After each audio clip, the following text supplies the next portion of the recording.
Amém? Bom, finalmente, Algalva, por favor. Acho que eu não esqueci de mais nada hoje, não. Marquinhos, vem cá, Marquinhos, que não tem ninguém para apresentar o Algalva melhor que você. Algalva, ele é pastor na igreja Sal da Terra, que é a mesma igreja que Paulo Júnior, que todo mundo aqui já conhece, também pastoreia, né? Marquinhos é um dos pastores da Sal da Terra aqui de Salvador. Valci está ali também, faz, meu irmão. E assim, Algalva estava vindo aqui para ministrar na escola de pastores, e aí os irmãos, eles sabem que eu gosto de hospedar a galera que vem lá de fora, e pediram para hospedar ele. Então no começo era só alguém que eu iria hospedar. Não estou fazendo essa declaração aqui agora em pena, não. No começo era só alguém que eu iria hospedar, né? Uma pessoa que eu já conhecia, já tinha ouvido pregações dele no YouTube e tal. E aí eu falei, pô, que legal, vou hospedar o pastor Algalva aqui, ótimo. Aí depois que eu peguei ele no aeroporto, a gente veio conversando, e aí eu levei ele para dar uma passeada na Barra, e deixou de ser alguém que eu iria hospedar para ser um irmão que abençoou numa tarde tremendamente a minha vida. Você não tem noção de como aquelas coisas que você falou. Eu cheguei em casa depois, comecei a anotar tudo, tirou algumas dúvidas ministeriais que assim estavam meio que me consumindo, algumas coisas, dúvidas que às vezes a gente fica sem entender direito como é que funciona e tal, e deu ideias maravilhosas de coisas que ele faz lá na comunidade dele, e anotei tudo. Então assim, foi uma bênção mesmo. Nós tivemos um momento muito edificante ali, e eu sou grato a vocês por terem dado essa oportunidade. As casas, você sabe, a casa está sempre aberta. Então eu acabei falando demais. Já apresentou. Mas a gente está feliz, irmão. Paz e graça a vocês, né? Muito feliz. A gente não era programado mesmo, né? Na verdade a gente não tinha uma outra programação, mas tudo que a gente tentou programar deu errado, né? Eu creio que foi algo no coração de Deus, né? A gente crê que Deus providenciou isso também para a gente ser abençoado, porque afinal de contas essa relação que existe entre a CCR e o Sal da Terra é uma relação muito saudável, muito boa, né? Ela é anterior, porque a nossa amizade já é de muito tempo atrás, mas assim, ministerialmente também a gente tem sido muito abençoado. Hoje particularmente também, eu queria dizer que fui muito abençoado. Tem tempo que eu não venho aqui na reunião, né? Aí eu fiquei pensando, rapaz, como cresceu, né? Como é bom a gente ver o crescimento dos irmãos, não somente o crescimento numérico, mas assim, ministérios estabelecidos, jovens comprometidos, coisas que estão claras e um DNA sendo formado. Isso traz muita alegria para o nosso coração. Amém. Porque a gente sabe do empenho de Samuel e Bi, todos os líderes também, né, mas particularmente deles, porque quando ele começou isso aqui há muito tempo atrás, em outro lugar, as angústias que ele sentia, principalmente para fazer a coisa da forma correta, né? E a gente quer dar esse testemunho assim, do temor, né, que a gente vê na vida dele, de procurar sempre as melhores referências por vocês, né? Então a gente glorifica a Deus por isso. O Algalva é nosso pastor também, né? Porque afinal de contas também nos pastoreia. Ele é coordenador da igreja Sal da Terra do Centro-Oeste e faz parte do conselho ministerial do Ministério Sal da Terra, que é o nosso conselho geral lá. Vocês sabem que Sal da Terra é tudo conselho, né? A gente tem conselho até para fazer barba. Eu vou até o barba tem conselho, né? Senão a gente não sabe fazer de outro jeito. Então, e é uma pessoa que assim, a gente tem caminhado, tem aprendido, tem visto, tem experiências assim maravilhosas. Não sei se você trouxe o livro, Esqueci. Não acredito nisso, mas depois vocês vão procurar Samuel, que tem um livro contando assim, uma história muito bacana da família dele no ano sabático que eles tiraram aí nos Estados Unidos, assim. Enfim, é uma pessoa que tem trazido muito acréscimo à igreja, eu acredito, no Brasil, né, com o Tribal Generation e outros movimentos que trazem dinamismo para a igreja, que trazem um frescor, né, um oxigênio e algo novo, né, para os nossos corações. A gente louva a Deus pela vida dele. Amém. Sinta-se em casa, porque você está em casa. Você pode pregar a hora que você quiser, 1 hora, 2 horas da tarde. A gente vai embora meio-dia, tá? Mas você fica aí pregando, né? Essa é velha, né? Mas é um prazer ter você aqui, cara. E assim, como como pastor, já fui abençoado só num bate-papo de tarde com ele. Tenho certeza que o Senhor vai usar você para abençoar nossas vidas hoje, amém? Aleluia, graças a Deus. Dá um sorriso bem gostoso para quem está do seu lado. Fala assim, bom dia. Bom dia. A gente vinha para a praia em Porto Seguro, vinha ali pro lado da coisa. Bom dia, meu rei, né? Eu sou o Gálvaro, parece um nome complicado, mas aqui no Nordeste não é tão complicado, porque lá na nossa congregação tem Erisvaldo, Marivaldo, o que mais tem lá? Tem coisa bem interessante. Supera o Gálvaro. Tem Genivaldo, tem um tanto de coisa. Na verdade, meu nome, para ficar mais fácil para entender, meu avô chamava Álvaro e minha avó Olga. Entendeu? Então aquelas coisas, bem nordestino mesmo, juntar nome de avô, de avó, então virou Olgalvo. Eu sou Júnior, porque meu pai é o Olgalvo original, mas tem um lado bom da história. Se meu pai tivesse nascido menina, poderia ser Álvaro Olga.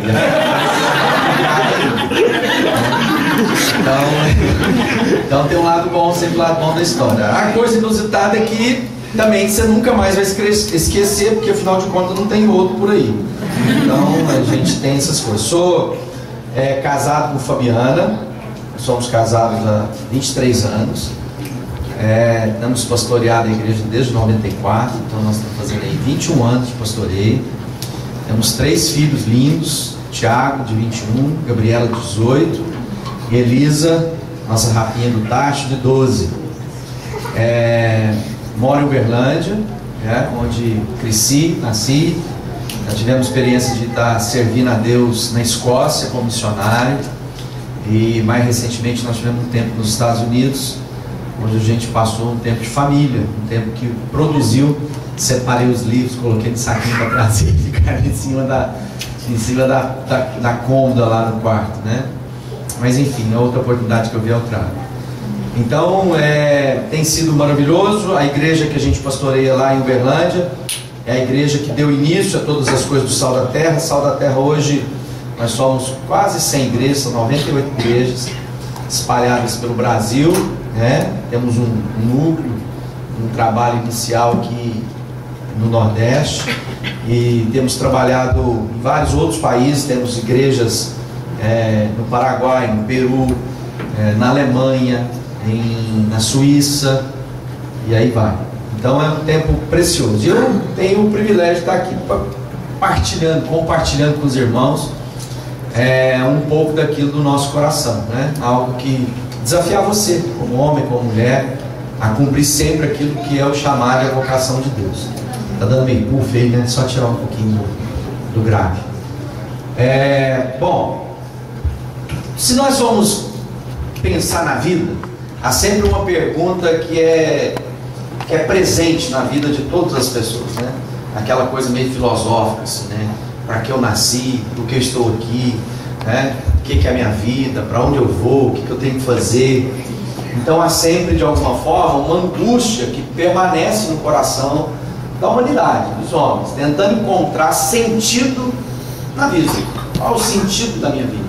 Né? E aí a gente vê as pessoas dizendo, olha, se eu me formar, se eu tiver uma condição financeira, se eu me casar, gerar família, eu vou encontrar sentido na minha vida. E percebemos que muitas pessoas alcançaram tudo isso e continuam angustiadas de alma. E talvez mais angustiadas do que quando começaram a sua jornada. Porque imaginaram que aquelas coisas que se propunham, quando as alcançassem, elas produziriam a paz do coração. Aquela coisa assim, de alegria de viver, de satisfação com a vida. E aí a gente percebe que muita gente não alcançou isso, mesmo alcançando as coisas almejadas. E isso é muito triste, e é isso talvez que a gente está vendo uma afetação, né, na vida das pessoas, e nós talvez sejamos a geração mais depressiva da história, mais ansiosa, mais cheia de paranoias, mais surtada, como a gente faz lá em Minas. É a geração que nós estamos vivendo. Por que de tudo isso? Porque nós precisamos encontrar esse sentido, essa realização. Só que essa realização e esse sentido só vai ser encontrado quando eu entender aquilo que é anterior à minha própria proposta de vida. Porque a gente pode reunir e falar assim, vamos fazer um propósito de vida, vamos pensar em coisas boas, né? Vamos ser moralmente ajustados, vamos pensar em trabalho, e a gente propor para a nossa vida objetivos, né? Que poderiam ser os melhores quando comparados uns aos outros. Mas a palavra de Deus diz que há um desígnio anterior. O Criador criou cada um de nós para o seu determinado propósito. E todas as vezes que a criatura não encontra no Criador a resposta, em si mesma ela nunca vai encontrar. E por isso que nós estamos vendo tantas pessoas angustiadas de alma. Pessoas às vezes que estão até caminhando religiosamente, né? Frequentam, estão aqui no culto essa manhã. E que continuam ainda com aquela sensação que está faltando alguma coisa. Que está faltando o objetivo da minha vida, né? Aquela coisa assim, eu quero viver e morrer, né? Para aquilo que dá sentido na minha vida. E aí, quando a gente olha as Escrituras Sagradas, eu queria que você lesse comigo lá em Efésios, no capítulo 4, verso 1. Quem trouxe a sua Bíblia? Levanta aí. Quem trouxe a Bíblia? Seja ela digital ou papel. Levanta. Deixa eu fazer uma enquete primeiro. Quem trouxe Bíblia de papel? Levanta. Isso, agora quem trouxe digital? Nem amei. Então vamos levantar a Bíblia. Você fala, levanta bem alto e fala assim: eu sou. Eu sou. O que a Bíblia diz que eu sou. O que a Bíblia diz que eu sou. Eu tenho. Eu tenho. O que a Bíblia diz que eu tenho. O que a Bíblia diz que eu posso. Eu posso. Eu posso. Eu posso. O que a Bíblia diz que eu posso. O que a Bíblia diz que eu posso. Amém? Quando eu entendo isso, eu tenho então a orientação agora das Escrituras Sagradas a respeito da minha vida. Em Efésios 4, quando o apóstolo Paulo escreve, no verso 1, ele diz assim: por isso eu que estou preso, porque sigo o Senhor Jesus Cristo, peço a vocês que vivam de maneira que esteja de acordo com o que Deus quis quando chamou vocês. Talvez uma outra versão, essa na nova tradução da linguagem hoje, pode dizer assim: rogo-vos, pois, que andeis da forma digna do vosso chamado. Então ele está dizendo: eu peço, a minha oração, o meu desejo é que vocês possam viver dignamente no chamado e na vocação. E ele também está dizendo assim: eu estou pedindo a vocês que vivam o propósito, o desígnio do Criador para você. E aí agora a gente vai aprender que dignidade tem a ver com inteireza de coração. Viver inteiramente por propósito de Deus. Quando a gente está falando de pureza, pureza também é aquele que não tem mente dividida. Ou seja, quando eu conheço o propósito, o desígnio de Deus para mim, e eu tenho muito bem claro isso na minha vida, e eu vivo para aquele propósito, eu vivo de acordo com aquilo que o Criador, quando pensou em mim, né, me criou para. E é isso que a gente vai aprender nessa manhã. Nós queremos sair daqui com uma sensação de um desafio de entender o desígnio pelo qual fomos criados e para o qual fomos criados. Quando eu entender isso, eu colocar minha vida nessa rota, nós vamos perceber que certa paz vai entrar no nosso coração, mesmo nesse testemunho do apóstolo Paulo. Quando o Paulo está escrevendo, ele fala assim: eu, prisioneiro do Senhor, rogo a vocês, eu faço um apelo a vocês, que vocês vivam de maneira digna. Ele está dizendo isso da cadeia. Ele está fazendo isso do ponto de vista de alguém que era prisioneiro pela fé. E ele tinha tanta convicção do propósito de Deus, que ele nunca disse: estou aqui preso injustamente por Roma e pela estratégia dos religiosos. Ele diz: eu, pois, prisioneiro de Cristo, quero falar uma coisa para vocês. É isso que ele está dizendo. O que o Paulo estava falando? Ele falou assim: eu conheço bem o propósito que Deus tem para mim. Por isso que a gente pode olhar para o Paulo, e quando ele diz assim: cumpri a carreira que para mim estava proposta. Nós vivemos em dias em que a coisa que traz mais é uma certa vaidade, é dizer que está todo mundo correndo demais. Como pastor, uma das coisas que mais me irrita na minha cidade é quando você chega comigo, que os irmãos estão esbaforidos. Tem essa expressão aqui, esbaforida, que é a coisa cansado, né? Suar. O que foi, irmão? Correndo. Correndo para onde, irmão? Correndo o quê? A carreira está a propósito. Você está correndo feito louco, sem saber para onde. Na sua vida, você sabe para onde você está indo? Ou você simplesmente está indo para o curso desse mundo? E aí lembrando de novo uma vez o apóstolo Paulo, que ele diz: não vos conformem com o curso desse mundo. Ele está dizendo assim: não deixe que a correnteza dessa vida leve vocês. Vocês não podem se deixar ser moldados, serem manipulados pelo corrente pensamento dos nossos dias. Vocês precisam agora pensar como Deus pensa, para que vocês sejam capazes de experimentar qual seja a boa, perfeita e agradável vontade de Deus. Sabe? Olha só que coisa interessante. Lembra que eu falei lá no início? A gente parar, pensar, fazer um plano de vida, nunca vai se comparar ao que Deus tem para nós, porque nem olhos viram, nem jamais subiu ao coração do homem o que Deus tem preparado para aqueles que o amam, né? E aí eu vou me lembrar de uma vez mais, que aquele que renova sua mente, não se deixa moldar, será capaz de experimentar a boa, perfeita e agradar a vontade de Deus. Então ele está dizendo para mim e para você: o que Deus tem para você, o desígnio que Deus tem para você é bom, perfeito e agradável. Então agora, por que eu perco tanto tempo tentando fazer coisas sem antes me deixar ser levado, conduzido para aprender o desígnio de Deus para mim? Para que eu possa viver a minha vida intensamente, chegar no final e dizer igual o apóstolo Paulo: cumpri a carreira que para mim estava proposta. Posso morrer. A coisa mais desafiadora para nós não é apenas viver bem, é morrer bem. Sabe o que é morrer bem? É aquele que viveu o que tinha para ser vivido. É aquele que não ficou com um certo gosto na boca, que pegou o ônibus errado na sua vida, que foi atrás de coisas que não deveriam ter sido o foco da vida dele. Viver bem para morrer bem é aquele que cumpriu o propósito de Deus sobre o planeta Terra, e chegou ao final da sua carreira. Paulo diz: eu já fui entregue como oferta de bebida, oferta de libação, eu fui derramado na minha vida. Então você que quer viver plenamente o que Deus tem para você, você tem que, como todos nós devemos, encontrar o desígnio de Deus. Por quê? Porque ninguém vai conseguir viver plenitude de vida sem encontrar o desígnio de Deus. Ninguém vai conseguir aquela coisa assim, sem encontrar o motivo pelo qual foi criado para viver. Você tem buscado o que Deus tem para a sua vida? Ou você está mais para o pagodeiro Zeca Pagodinho, deixar a vida me levar e vida leva eu? Ou seja, vamos ver o que acontece, né? Vamos deixar as coisas acontecerem. Não, eu estou entendendo. Por quê? Porque quando eu entender propósito, objetivo, eu vou entender muitas coisas da minha vida. Nós vamos entender sobre esse Deus maravilhoso que propõe coisas novas. Todos nós, na nossa vida, eu e você, temos o quê? Um propósito para viver. Ou seja, vamos traduzir isso de forma mais clara. Você tem uma missão de vida. Há uma missão a ser cumprida na sua vida, né? E essa missão eu tenho que ter clareza. Por quê? Se eu não sei qual é a missão, eu vivo de qualquer forma.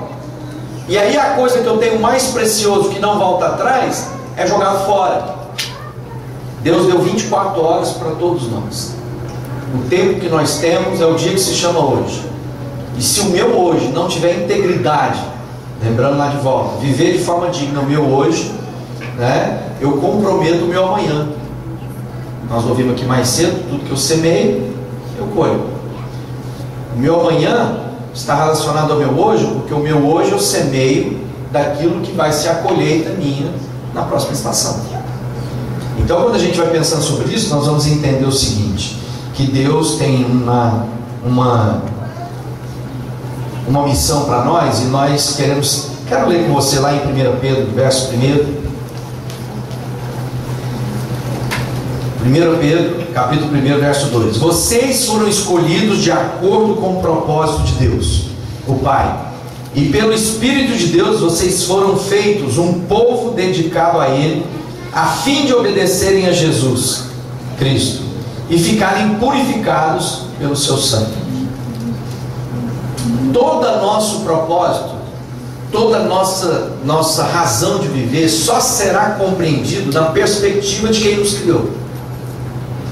Nós só vamos ter entendimento daquilo pelo qual fomos criados porque o Criador nos diz. Porque a criatura não é fruto de si mesma. A criatura pode tentar criar realizações por si mesma, mas ela não é fruto da sua própria vontade. Não é isso quando diz lá, olha, nós somos cartas, e a carta foi escrita por quem escreveu. E a carta não diz para o seu autor, por que me fizeste assim, por que me escreveste assim. Por quê? Porque ela não tem esse domínio. Então a nossa vida já está escrita. Lá o salmista diz, olha, todos os seus dias já estão escritos na mão do Senhor. Então eu preciso compreender essas coisas para que eu possa alinhar a minha vida hoje com o objetivo que Deus tem para nós. E aqui agora a gente vai aprender uma coisa importante. Então o propósito tem a ver com objetivo. O objetivo que eu quero alcançar, o alvo. Né? Quem que já viu o sniper, né? O sniper é aquele atirador de elite, que é capaz de dar um tiro e acertar algo que está a 2 km de distância. Para isso ele tem que ter o quê? Uma capacidade de ver à distância aquilo que do ponto de vista que ele está, para alcançar aquele objetivo. A nossa vida é assim. Todos nós aqui, eu me lembro quando era menino, a pergunta era, o que você quer ser quando crescer? Quem já ouviu essa expressão, né? E aí a gente começa, quando eu crescer, eu quero ser isso, eu quero ser aquilo. Então eu vou contar uma historinha minha. A minha história começa o seguinte, quando eu era menino, meus pais diziam que eu queria ser lixeiro. Por que eu queria ser lixeiro? Tinha um objetivo. Que eu queria andar lá em Uberlândia, os lixeiros andam segurando o caminhão. Né? Então eu fiquei pendurado no caminhão e eu queria ser aquele cara que ficava pendurado no caminhão. Quando eu cresci um pouquinho mais, capaz que boa parte dos meninos queria ser jogador de futebol. Encarnava lá, era torcedor do Fluminense, colocava a camisa do Rivelino e ficava no frente de conta que era o Rivelino, queria ser o Rivelino, queria ter chutado, apesar de não tinha chute de esquerda, mas era lá. Depois de um tempo, vivendo essa questão de futebol, todo o objetivo que a gente tinha era jogar na seleção do clube mais importante da cidade. Jogava futebol com as interclasses, nas Olimpíadas Estudantis, pela minha escola, mas o objetivo maior de todo mundo era queria ser jogador de futebol do time do Praia, chama Praia Clube, o clube mais importante da cidade. Até que um dia, já adolescente, chegou esse momento, fui convocado para a seleção do Praia. Né? Só que teve um problema, no dia da convocação para o jogo, meu avô chega para mim, eu era muito amigo do meu avô, falou assim, vamos pro rancho junto. E aí agora eu tive que ter uma decisão. Uma palavra do meu avô que eu gostava muito e um sonho de ser jogador de futebol do time do Praia. Escolhi ir com meu avô pro rancho. Nunca mais me chamaram para jogar na seleção do Praia. Por quê? Porque na vida da gente a gente tem que fazer escolha. E quando eu não sei para onde eu estou indo, isso vai comprometer o meu dia de hoje se eu não fizer a escolha certa. Se eu sei para onde eu estou indo, então agora isso vai nortear a minha escolha. Aí passou o momento de não ser mais jogador de futebol. Então eu falei, então agora eu vou ser engenheiro eletrônico. Quero fazer universidade na Alemanha, tarará, parará, enfim.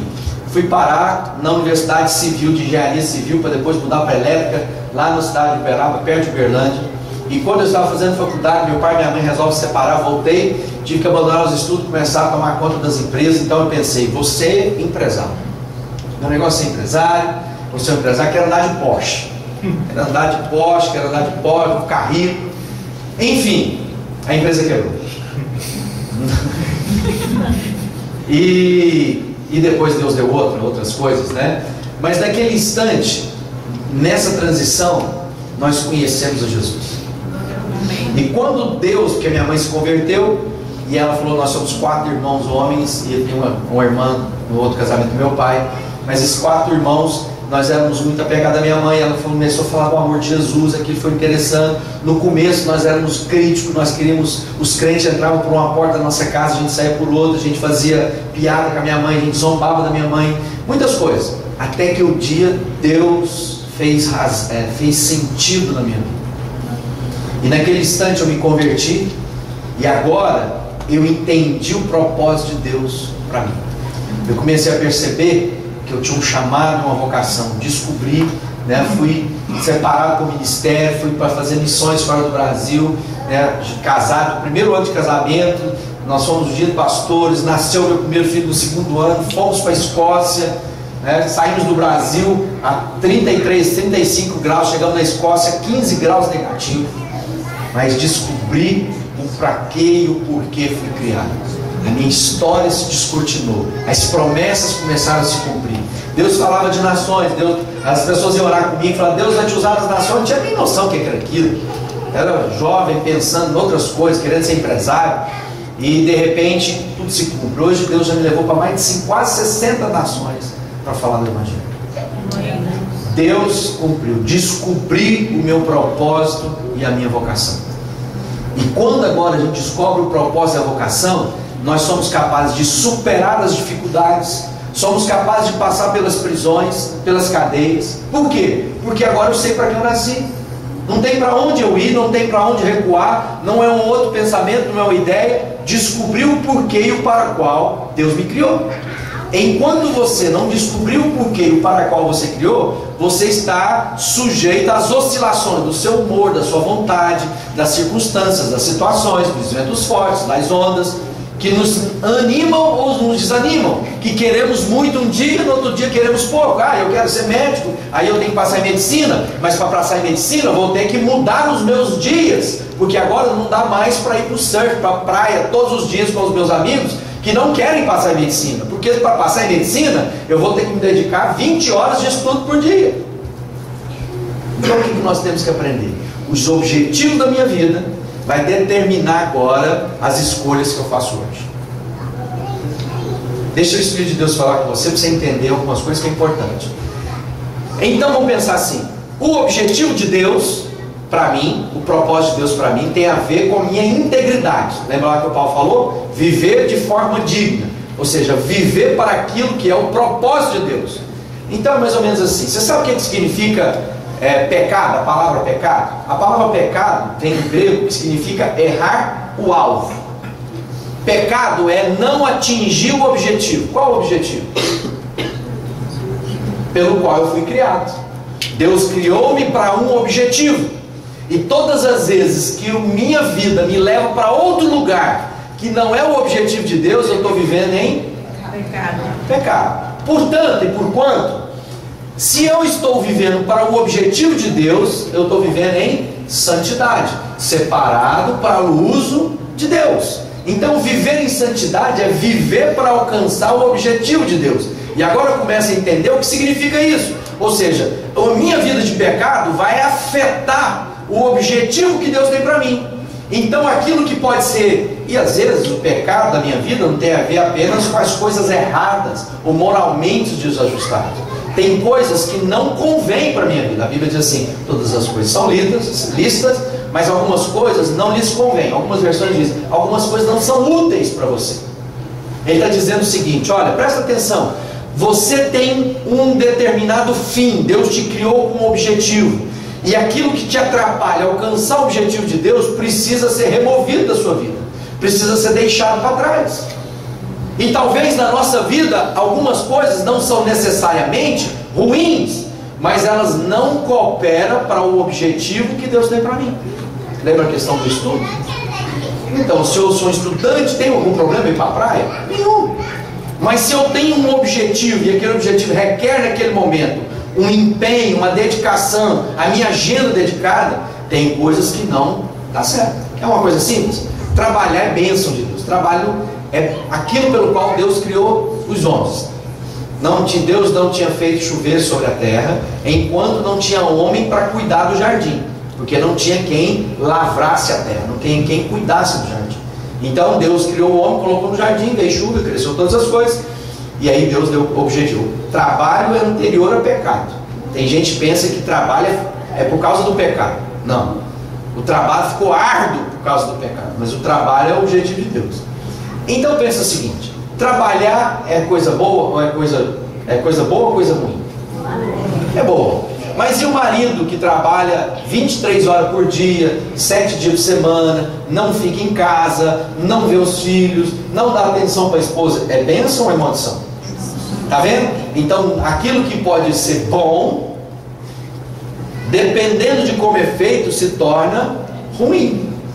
Então algumas coisas da minha vida, no objetivo e no propósito de Deus, pode ser que para mim não é bom.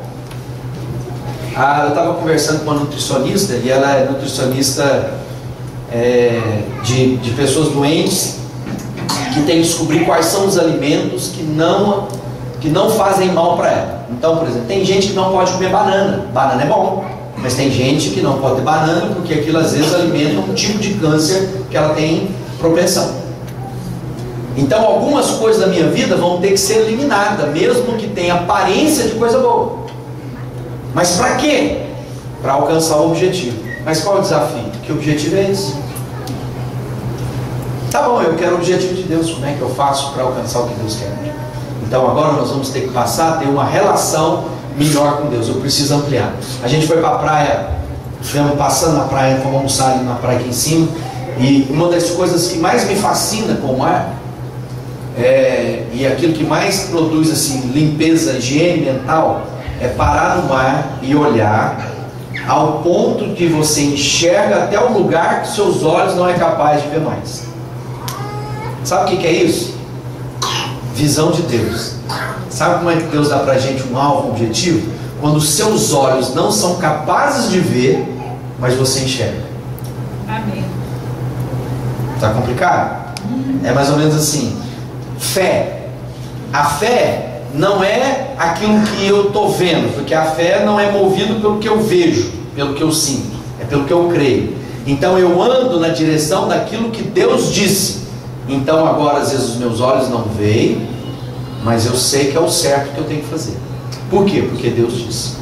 Então na sua vida, na minha vida, Deus está colocando um objetivo. Há uma história chamada Walt Disney. Quem conhece quem é o Walt Disney? Walt Disney é que criou todos esses desenhos animados, mudou o cenário do entretenimento de criança, de família. E o senhor Walt Disney, ele tinha um desejo de criar um parque onde a família inteira pudesse conviver e desfrutar junto. Um lugar que a família podia se divertir, porque naquela ocasião até então tinha coisa para adulto e coisa para criança, mas nunca tinha como a família pudesse desfrutar junto. Então nasceu aí a Disneylândia, lá na Califórnia. Fruto daquilo, um dia ele quis construir o maior centro de entretenimento do mundo, e ele pensou: onde nós vamos encontrar esse lugar? Encontraram um lugar na Flórida. Flórida é pântano. Flórida é um lugar de pântano. Ninguém queria fazer nada na Flórida, lugar de malária. E o seu Walt Disney falou assim: não, mas nós vamos lá. De forma secreta, foi lá comprar a maior área, uma fazenda gigantesca, para construir ali aquilo que hoje é conhecido como os parques da Disney, Walt Disney, o mundo Disney. Quando então começaram a construir isso, depois de muitas coisas, ele passou por momentos difíceis, ele quebrou, voltou, trabalhou, mas o fato é que o dia que foi inaugurar a Disney World, na Miami, nós estamos de um lado a Califórnia, do outro lado a Flórida. Disney já tinha morrido. Ele morreu antes da inauguração do parque. E no dia da inauguração, o presidente das organizações, com a esposa, com a viúva do lado, falou assim, no discurso dele, ele dizia: olha, é uma pena que o seu Walter não está aqui para ver o que nós estamos vendo. Aí a mulher dele pegou o microfone e falou assim: eu só quero fazer uma correção, porque o meu marido viu, e porque ele viu quando ainda ninguém enxergava, que hoje nossos olhos são capazes de ver. Começa a entender a visão? É alguém que é capaz de ver algo que ainda ninguém viu. Então nós estamos aqui numa comunidade que tenha o objetivo de revelar Jesus para essa cidade, para essa região, para essa nação. De quê? Qual é a visão que nós temos? Qual o objetivo que nós temos para essa cidade?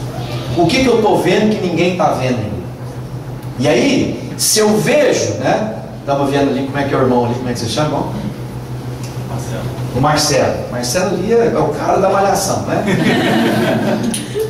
Para e fala com o Marcelo quantas coisas eles falaram de pizza. Ele não vai comer pizza. Vai, Marcelo? Vai não. Por que ele não vai comer pizza? Porque atrapalha os objetivos que ele tem. Aí o pastor lembrou, ele vai comer ovo cozido. Por quê? Porque ovo cozido é a alimentação necessária que ele tem para alcançar os objetivos. Ah, então é porque o Marcelo não gosta de pizza? Não, às vezes ele gosta muito de pizza, mas ele sabe que ele tem que fazer uma escolha. Porque cada pizza que ele comer é um mês de treino que às vezes ele perdeu. Quais são os planos de Deus na sua vida que você precisa agora ter disciplina para alcançar? Prioridade na sua vida. Quais são as coisas que Deus quer produzir a partir de você na sua vida? Sua vida. Você quer ser o quê? Um estudante, um empresário? Quais são as coisas que Deus está falando no seu coração que você agora precisa começar a fazer escolha? Escolhas que dizem respeito primeiramente às prioridades de Deus na sua vida. Qual é a prioridade? Eu quero ser um pregador da palavra de Deus? Quantos livros você tem na sua biblioteca? Porque talvez você está gastando mais com cabelo, com pizza, do que com leitura. Não, eu quero ser um ótimo adorador. Tá bom. Quantas aulas você tem feito por semana para melhorar você no instrumento? Não, Deus vai me dar unção, isso vai vir. Não, irmão, é malhação. Para ter um corpo legal, o cara é esculpir, que não é trabalheira. A hora que começa a ficar leve, põe mais peso. A hora que começa a acostumar com o peso, põe mais sério. É um desafio superado a cada dia.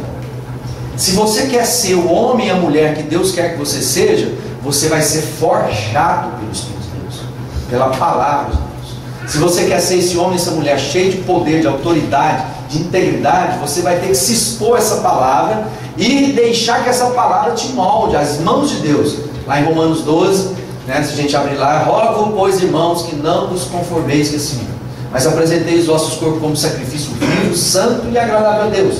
Esse é o culto racional de vocês. E não se deixem moldar pelo curso desse mundo, mas vocês sejam transformados, para que sejam capazes de experimentar a boa, perfeita e agradável vontade de Deus. Então é o seguinte: os seus objetivos em Deus precisam estar alinhados com aquilo que você lê, com as coisas que você ouve, porque essas coisas vão influenciar naquilo que você faz. Se eu sentar com você e falar assim, me conta quem são os caras que você admira. Aqui eu já conheci dois desse momento. Eu falei, então, cuidado desse cara. Se eu perguntar quem você lê, qual tipo de música que você gosta, que tipo de vídeo que você assiste, eu vou entender um pouquinho da onde a sua vida vai dar. Porque a partir daquilo vai ser as escolhas que você vai fazer a cada dia na sua vida. E as escolhas vão fazer o seu caminhar. Por isso, meu irmão e minha irmã, sucesso na nossa vida não tem a ver com velocidade. Às vezes as pessoas pensam assim, e essa geração é a geração do micro-ondas, é tudo que é rápido. E deixa eu dizer uma coisa, às vezes rapidez não te leva para o objetivo de Deus. Mas se você estiver indo para o rumo errado, rapidez te leva para mais longe do que Deus tem para você. Então sucesso na nossa vida é rumo, não é velocidade. Por isso nós precisamos descobrir qual é o alvo de Deus para a minha vida. E agora começar a disciplinar, determinar a minha prioridade. A minha prioridade então é uma turma.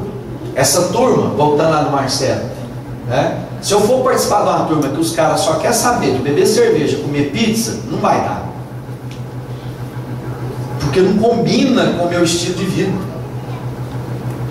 Por quê? Porque eu não quero ter barriga, quero a pele soltinha, descoladinha. Entende isso? Ou está ficando complicado? Amém. Porque eu preciso entender. Eu estou lá com a minha turma, meus jovens. Eu estou indo para onde? Qual é a batida? Qual é a caminhada? Qual é a proposta? Eu quero aquilo, porque aquilo vai me levar para um objetivo, vai me levar para um destino. Se eu não quero aquele destino, às vezes, irmão, eu vou ter que abrir mão de algumas amizades. Pastor, mas você está dizendo isso, mas a gente tem que ser luz no meio das trevas. É isso mesmo. Eu vou lá para influenciar, então eu não vou lá me assentar com os valores que eles estão. Mas eu sou de outro mundo. Não é isso que a Bíblia diz? Nós não somos mais cidadãos desse mundo, nós somos seres celestiais, vamos colocar assim, de outro mundo. Deus tem um objetivo para cada um de nós. Então eu tenho que pensar quais são as minhas prioridades. E aí eu quero saber, se o meu objetivo é chegar naquele lugar, como é que eu vou chegar até lá? Como é que eu vou traçar isso? Vou usar muito Marcelo hoje, né? Então o que você vai lá na academia, o que você faz? Um plano de treino. Um planejamento de treino. Você vai lá, tem uma fichinha, primeiro mês, segundo mês, terceiro mês, tá? Se você cumprir isso aqui, eu te garanto, e se você se alimentar dessa forma, você vai alcançar seu objetivo em um ano e meio, você vai alcançar. Mas você tem que seguir o quê? Um plano. Qual é o plano da sua vida? Passar em medicina? Então você tem que começar a se disciplinar hoje e passar em medicina. E qual o maior desafio para nós? Não é entender o objetivo, muitas vezes, o maior desafio não é fazer um planejamento, é nos disciplinar para alcançar segundo que planejamento. Por isso que o apóstolo Paulo falou assim: olha, eu não quero, naquilo que eu prego a outros, eu mesmo ser desqualificado. Então o que eu faço? Eu disciplino meu corpo, eu ponho ele a serviço do meu objetivo, porque aquilo pelo qual Cristo me alcançou, eu quero alcançar.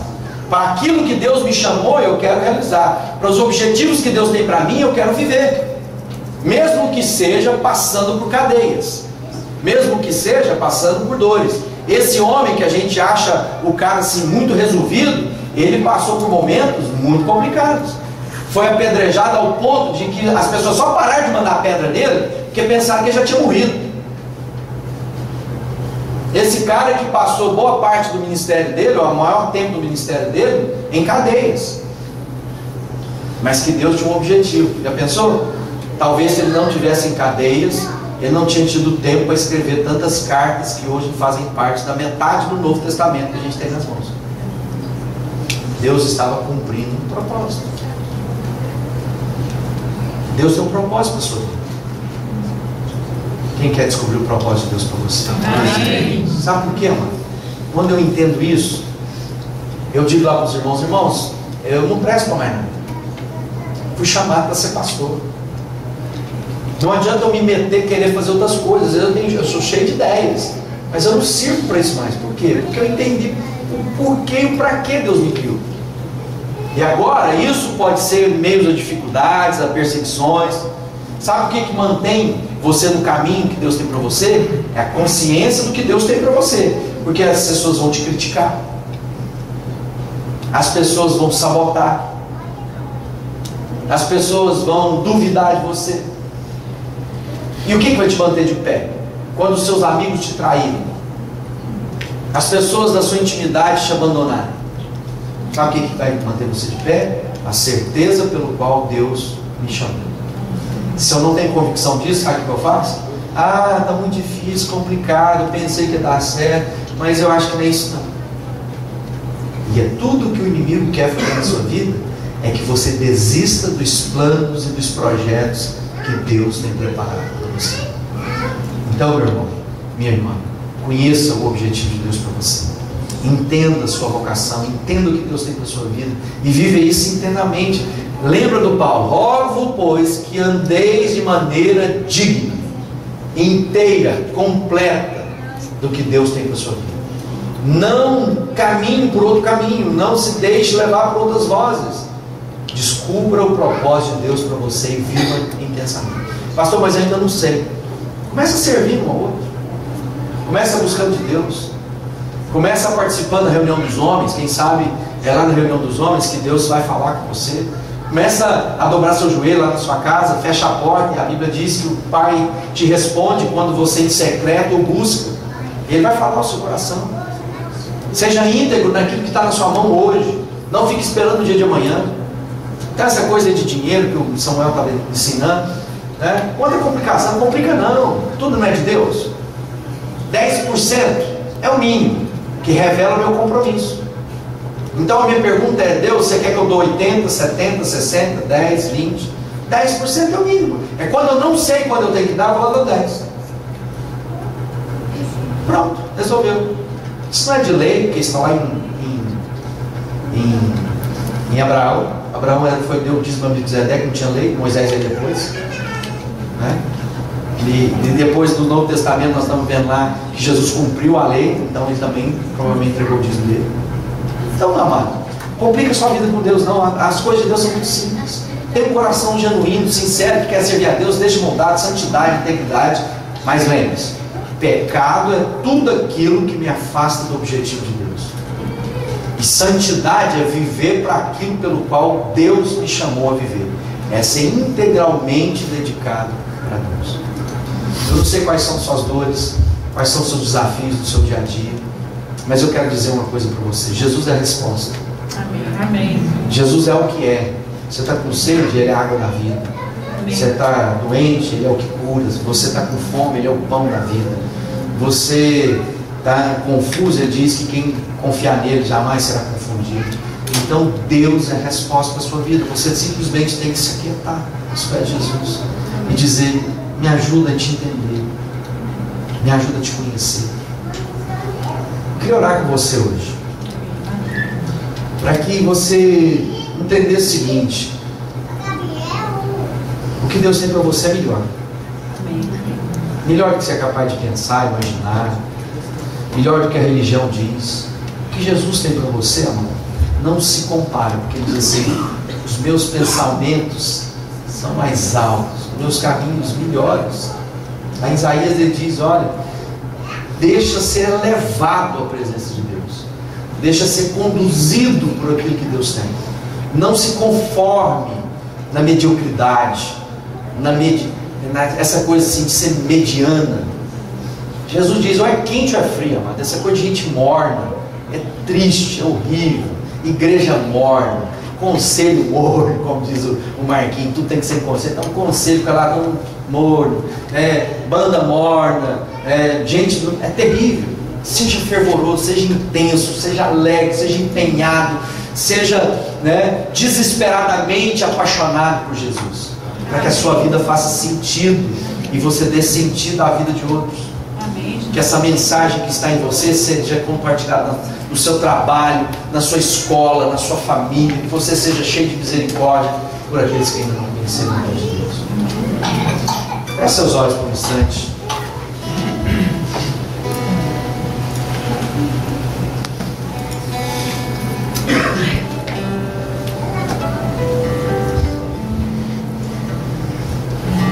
Fala com o Pai aí, fala: Deus, eu quero o teu propósito na minha vida. Eu quero conhecer o teu desígnio. Eu quero priorizar as coisas na minha vida. Eu quero planejar melhor. Eu quero ter disciplina, Pai, para eu não me desviar para um lugar nem para o outro. Eu quero cumprir a carreira que para mim é proposta. Eu quero teu plano, eu quero tua vontade que é boa, perfeita e agradável. Sabemos que o coração do homem faz planos, mas a resposta boa vem de ti, Senhor. Sabemos que os homens maus fazem planos contra o Senhor e o Senhor destrói os seus planos e decisões. Mas nós queremos ter planos bons. Nós queremos conhecer o teu plano para a nossa vida. Eu quero orar, continue com os seus olhos fechados. Eu quero orar por aqueles que talvez ainda não fizeram uma opção de dizer: Jesus, eu quero que o Senhor seja Senhor da minha vida, que o Senhor seja o dono da minha vida. Eu não quero ser eu propondo para mim mesmo, eu quero a tua proposta para mim. Talvez você esteja no meio da família da fé e ainda não teve a oportunidade de dizer: eu quero ser dirigido pelo Senhor da minha vida. Eu quero dizer que Jesus é Senhor da minha vida. Se você quer fazer essa oração, eu queria que você levantasse uma das suas mãos. Eu quero orar com você e por você. Se você hoje quer, amém. Amém. Amém. Dá uma mão no seu peito aí, você que levantou a mão. Pai, eu quero apresentar a vida dos meus irmãos e das minhas irmãs. E digo, Senhor, agora derrame dessa certeza, essa convicção de que o Senhor é Senhor absoluto sobre a vida deles. Que eles possam ter essa manhã a paz do testemunho do teu Espírito, que testifica no nosso Espírito que nós somos filhos. Que eles sejam inundados, ó Pai, de alegria, de renovo, de refrigério pela visitação do teu amor. Deus abençoe no nome de Jesus. Declaro que todos os pecados são perdoados, que estão livres das amarras do inferno. Agora eu quero orar com aqueles que já conhecem esse amor, já entregaram a sua vida, já confessam Jesus Senhor, mas hoje querem renovar e querem ser os seus olhos abertos por um propósito novo. Eu queria que você levantasse sua mão e ficasse de pé. Aqueles que querem receber essa oração, que não fazer juntos.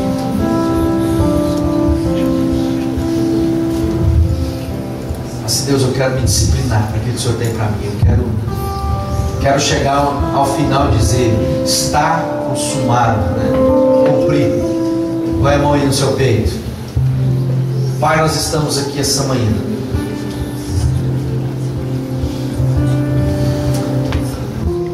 Obrigado, Pai, por esse momento de comunhão da família.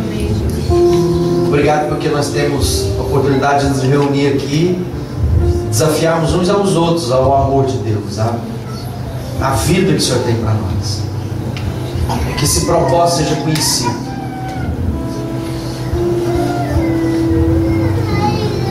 Eu quero abençoar os meus irmãos, ó Pai, com entendimento.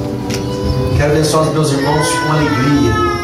Quero abençoar os meus irmãos, ó Pai, com perseverança, com ousadia, em tomarem para si aquilo que é o objetivo do Senhor e viverem isso de forma plena. Abra os olhos do entendimento, abra os olhos do coração, para que eles possam conhecer a sua boa, perfeita vontade para a vida de cada um. Eu quero os abençoar no nome de Jesus. Que venha o refrigério, o óleo, o bálsamo de cura. Que você saia daqui, amado, essa manhã renovado, animado, alegre, da certeza de que a obra que Deus começou na sua vida, Ele vai terminar. Que você não está sozinho, que Ele derramou sobre você o Espírito Santo da promessa, para te conduzir em segurança ao objetivo, ao destino que Deus tem para você. No nome de Jesus. No nome de Jesus. Pode se sentar no instante.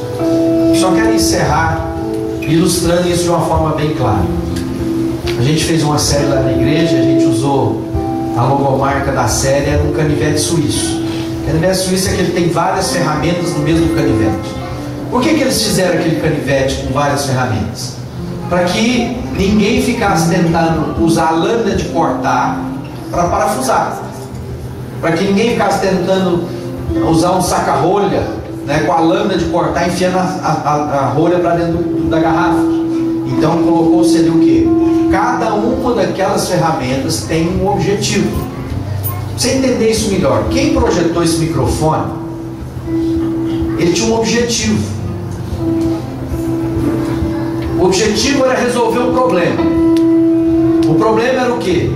Que os microfones têm uma função de captar a voz, né? Traduzir essa voz para uma caixa sonora que ela pudesse levar a um ambiente maior. Os pregadores antigos, eles tinham repetidores. Então quando juntavam a multidão, o cara pregava assim: boa noite. Aí o cara dava 30 metros e gritava: boa noite. Aí o outro até mais 30 metros: boa noite. Até que quem estava 100 metros pudesse ouvir o que o pregador estava dizendo. Então alguém falou assim: não, precisamos de uma solução. E aí a tecnologia veio e alguém projetou o microfone, vem evoluindo, mas basicamente é o mesmo desde que foi criado. Se eu pegar esse microfone que parece um martelo e pôr um prego aqui e começar a bater ele no prego, o que vai acontecer com esse microfone? Talvez eu consiga pôr um prego no lugar, mas o fato é que ele vai quebrar. Não vai? Cada um de nós é um instrumento nas mãos de Deus para um determinado fim. Amém. Todas as vezes que somos usados fora daquilo que é o objetivo, o que vai acontecer? Por isso tem muita gente quebrada. Por isso tem muita gente fora de especificação, trabalhando em algo que vai quebrar. Por isso que a Bíblia diz: nós somos um corpo bem ajustado, todo mundo ligado um ao outro em amor, mas cada um cumpre a sua parte. Todas as vezes que eu tentar fazer de microfone martelo, eu vou destruir o microfone e depois ele não serve nem para pregar prego e nem para cumprir aquilo pelo qual o cara que inventou o microfone pensou. Quem te inventou foi Deus. E Deus é um Deus interessante, porque Ele começa todas as coisas pelo fim. E tendo um fim em mente, Ele dá início ao começo para que você alcance o fim que Ele tinha em mente. Ou seja, você foi criado para resolver um problema no planeta. Vou explicar isso. Abraão, em você serão abençoadas todas as famílias da terra. Nós estamos aqui hoje, milhares e milhares de anos depois de Abraão, sendo abençoados pelo testemunho de fé daquele homem. E você é um instrumento de Deus para perpetuar isso para as gerações que vêm pela frente. Mas segundo aquilo que você é, segundo o instrumento que você é nas mãos de Deus. Por isso você tem que entender o propósito e qual é o instrumento que você é na mão de Deus para cumprir seu propósito. Para que você não tente bater microfone como um arqueiro. Isso é outra mensagem. Deus abençoe, uma alegria estar com vocês. Uma pena eu ter esquecido os livros lá na casa de Samuel. O livro ficou bem legal mesmo. É algo que eu e minha esposa escrevemos. Fala sobre uma jornada. São 52 semanas. É um livro devocional. Você pode ler todos os dias. Ele é semanal, mas ele tem meditações diárias. E a gente conta um pouco. Nós ilustramos o livro com histórias nossas, histórias do cotidiano. Como eu fui para a praia com a minha filha menor e ela começou a fazer perguntas. E ela foi falando: pai, mas de onde vem a areia? Eu fui tentando responder: por que o mar é salgado? E aí aquilo me lembrou o seguinte: Deus diz: fala comigo, eu vou te responder. Amém. Como um filhinho chega para o pai e pergunta: por que o mar é salgado? Você pode chegar lá no seu quarto, fechar a porta e falar: meu Deus, está doendo, o que eu faço? Quero aprender. Deus abençoe.